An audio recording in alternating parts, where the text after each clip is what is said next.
ನಮಸ್ಕಾರ ವೀಕ್ಷಕರೇ, ಸುವರ್ಣ ಇನ್ಸ್ಪೈರ್ ಕನ್ನಡ ಚಾನಲ್ಗೆ ಸ್ವಾಗತ ಸುಸ್ವಾಗತ. ನಮ್ಮ ಚಾನಲನ್ನು ಸಬ್ಸ್ಕ್ರೈಬ್ ಮಾಡಿ, ಆಲ್ ಎಂದು ಬಟನ್ ಒತ್ತಿ. ನಾವು ಹಾಕುವ ಎಲ್ಲ ವಿಡಿಯೋಗಳು ಮೊದಲಿಗೆ ನಿಮ್ಮನ್ನೇ ತಲುಪುತ್ತವೆ ಮತ್ತು ಶೇರ್ ಮಾಡಿ. ನಮಸ್ಕಾರ ವೀಕ್ಷಕರೇ, ಜ್ಯೋತಿಷ್ಯ ಶಾಸ್ತ್ರದ ಪ್ರಕಾರ ಸುಮಾರು 12 ವರ್ಷಗಳ ನಂತರ ಮಿಥುನ ರಾಶಿಯಲ್ಲಿ ಸೂರ್ಯ, ಚಂದ್ರ ಮತ್ತು ಗುರುವಿನ ಸಂಯೋಗ ರೂಪುಗೊಳ್ಳಲಿದೆ. ಇದರಿಂದಾಗಿ ಕೆಲವು ರಾಶಿಯವರ ಅದೃಷ್ಟವೇ ಬದಲಾಗಲಿದೆ. ಆ ಲಕ್ಕಿ ರಾಶಿಗಳ ಬಗ್ಗೆ ನಾವು ತಿಳಿಯೋಣ. ವೀಕ್ಷಕರೇ, ಜ್ಯೋತಿಷ್ಯ ಶಾಸ್ತ್ರದಲ್ಲಿ ಸೂರ್ಯ ದೇವನನ್ನು ಗೌರವ, ಖ್ಯಾತಿ, ಪ್ರತಿಷ್ಠೆ, ಆತ್ಮವಿಶ್ವಾಸ, ಸರ್ಕಾರಿ ಕೆಲಸ ಮತ್ತು ಪ್ರತಿಯೊಂದಿಗಿನ ಸಂಬಂಧವನ್ನು ಪ್ರತಿನಿಧಿಸುವ ಗ್ರಹ ಎಂದು ಕರೆಯಲಾಗುತ್ತದೆ. ಹಾಗೆ ಗುರುಗ್ರಹವು ಜ್ಞಾನ, ಸಮೃದ್ಧಿ, ಹಣ, ಸುಖ, ಸಮೃದ್ಧಿ ಇತ್ಯಾದಿಗಳನ್ನು ಕರುಣಿಸುವ ಗ್ರಹವಾಗಿದೆ. ಜೊತೆಗೆ ಚಂದ್ರನು ಮನಸ್ಸನ್ನು ಪ್ರತಿನಿಧಿಸುತ್ತದೆ. ನಾಳೆ ಅಂದರೆ ಜುಲೈ 1ರಂದು ಗ್ರಹಗಳ ರಾಜನಾದ ಸೂರ್ಯನು, ಚಂದ್ರ ಮತ್ತು ಗುರು ಗ್ರಹಗಳ ಸಂಯೋಗವು ಮಿಥುನ ರಾಶಿಯಲ್ಲಿ ರೂಪುಗೊಳ್ಳಲಿದೆ. ಇದರ ಪ್ರಭಾವವು ಎಲ್ಲ ರಾಶಿಗಳಿಗೆ ಸೇರಿದ ಜನರ ಮೇಲೆ ನೋಡಬಹುದಾಗಿದೆ. ಆದರೆ 3 ರಾಶಿಗೆ ಸೇರಿದ ಜನರು ಈ ಅವಧಿಯಲ್ಲಿ ಅದೃಷ್ಟದ ಸಂಪೂರ್ಣ ಬೆಂಬಲವನ್ನು ಪಡೆಯುವರು. ಜೊತೆಗೆ ಈ ರಾಶಿಗೆ ಸೇರಿದ ಜನರು ಆದಾಯದಲ್ಲಿ ಸಾಕಷ್ಟು ವೃದ್ಧಿಯಾಗುವುದರೊಂದಿಗೆ ಕೆಲಸದಲ್ಲಿ ಉನ್ನತ ಪದವಿಯನ್ನು ಪಡೆಯುವ ಯೋಗವೂ ಕೂಡ ದೊರಕಲಿದೆ. ಹಾಗಾಗಿ ಆ ಲಕ್ಕಿ ರಾಶಿಗಳಲ್ಲಿ ನಿಮ್ಮ ರಾಶಿಯು ಒಂದಾಗಿದೆಯೇ ಎಂದು ತಿಳಿದುಕೊಳ್ಳಲು ಈ ವಿಡಿಯೋವನ್ನು ತಪ್ಪದೆ ಕೊನೆಯವರೆಗೂ ನೋಡಿ. ವೀಕ್ಷಕರೇ, ಮೊದಲನೇ ರಾಶಿ ವೃಷಭ ರಾಶಿ. ವೃಷಭ ರಾಶಿಗೆ ಸೇರಿದ ಜನರಿಗೆ ಸೂರ್ಯ, ಚಂದ್ರ ಮತ್ತು ಗುರು ಗ್ರಹಗಳ ಸಂಯೋಗವು ಸಾಕಷ್ಟು ಸಕಾರಾತ್ಮಕವಾಗಲಿದೆ. ಏಕೆಂದರೆ ಈ ಸಂಯೋಗವು ನಿಮ್ಮ ರಾಶಿಯ ಸಂವಹನ ಮತ್ತು ಹಣಕ್ಕೆ ಸಂಬಂಧಿಸಿದ ಮನೆಯಲ್ಲಿ ರೂಪುಗೊಳ್ಳುವುದು. ಹಾಗಾಗಿ ಈ ಅವಧಿಯಲ್ಲಿ ನಿಮ್ಮ ಮಾತಿನ ಮೇಲೆ ಹೆಚ್ಚಿನ ಪ್ರಭಾವವನ್ನು ನೋಡಬಹುದು. ಜೊತೆಗೆ ವೃಷಭ ರಾಶಿಗೆ ಸೇರಿದ ಜನರು ಈ ಅವಧಿಯಲ್ಲಿ ಹಠಾತ್ ಧನಲಾಭವನ್ನು ಪಡೆಯುವ ಯೋಗ ಕೂಡ ನಿರ್ಮಾಣವಾಗಲಿದೆ. ಜೊತೆಗೆ ಈ ಸಮಯದಲ್ಲಿ ನಿಮ್ಮ ಆದಾಯವನ್ನು ಹೆಚ್ಚಿಸಲು ಹೊಸ ಮಾರ್ಗಗಳು ಗೋಚರಿಸುವುದು. ಜೊತೆಗೆ ಮಾನಸಿಕವಾಗಿ ನೀವು ಸಾಕಷ್ಟು ಬಲವನ್ನು ಹೊಂದುವಿರಿ ಮತ್ತು ನಿಮ್ಮ ನಿರ್ಧಾರವನ್ನು ತೆಗೆದುಕೊಳ್ಳುವ ಸಾಮರ್ಥ್ಯದಲ್ಲಿ ಬಹಳಷ್ಟು ವೃದ್ಧಿಯಾಗಲಿದೆ.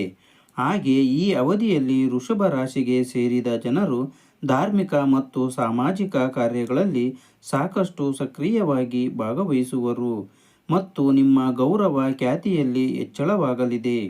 ವೃಷಭ ರಾಶಿಗೆ ಸೇರಿದ ಜನರು ಬರವಣಿಗೆ ಮತ್ತು ಓದಿಗೆ ಸಂಬಂಧಿಸಿದವರಾಗಿದ್ದರೆ ಈ ಅವಧಿಯು ನಿಮಗೆ ಬಹಳಷ್ಟು ಶುಭವಾಗಿರಲಿದೆ.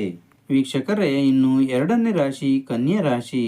ಕನ್ಯಾ ರಾಶಿಗೆ ಸೇರಿದ ಜನರಿಗೆ ಸೂರ್ಯ, ಚಂದ್ರ ಮತ್ತು ಗುರು ಗ್ರಹಗಳ ಸಂಯೋಗವು ಬಹಳಷ್ಟು ಶುಭ ಫಲಿತಾಂಶವನ್ನು ನೀಡಲಿದೆ.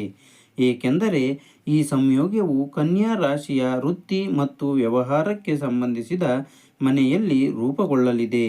ಹಾಗಾಗಿ ಈ ಸಮಯದಲ್ಲಿ ಕನ್ಯಾ ರಾಶಿಗೆ ಸೇರಿದ ಜನರಿಗೆ ಕೆಲಸ ಮತ್ತು ವ್ಯಾಪಾರಕ್ಕೆ ಸಂಬಂಧಿಸಿದಂತೆ ಉತ್ತಮ ಯಶಸ್ಸು ದೊರಕುವುದು.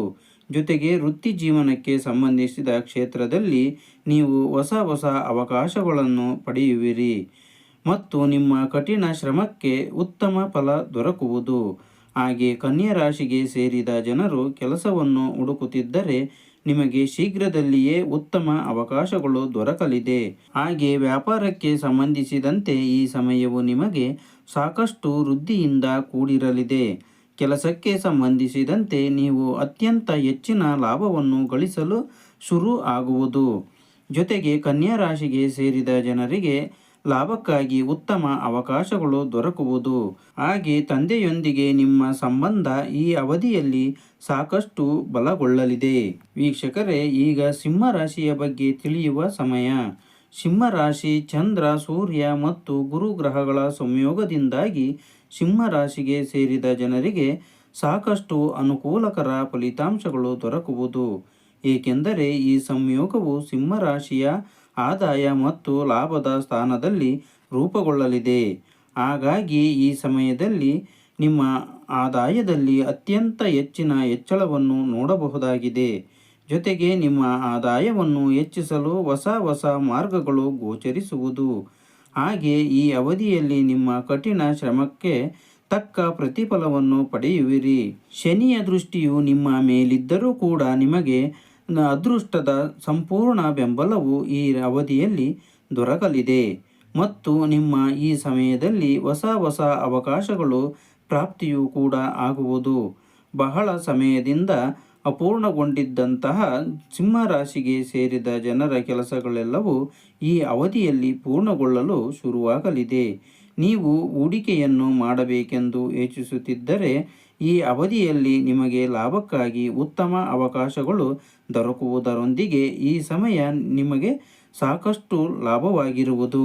ವೀಕ್ಷಕರೇ, ಮೇಲೆ ಹೇಳಿರುವ 3 ರಾಶಿಗಳಾದ ವೃಷಭ, ಕನ್ಯಾ ಮತ್ತು ಸಿಂಹ ರಾಶಿಗೆ ಸೇರಿದ ಜನರಲ್ಲಿ ನಿಮ್ಮ ರಾಶಿಯು ಒಂದಾಗಿದ್ದರೆ ನಾಳೆ ಅಂದರೆ ಜುಲೈ 1ರಂದು ಸಂಯೋಗಗೊಳ್ಳಲಿರುವ ಸೂರ್ಯ, ಚಂದ್ರ ಮತ್ತು ಗುರುವಿನಿಂದಾಗಿ ನಿಮ್ಮ ಅದೃಷ್ಟದ ದಿನಗಳು ಶುರುವಾಗಲಿದೆ.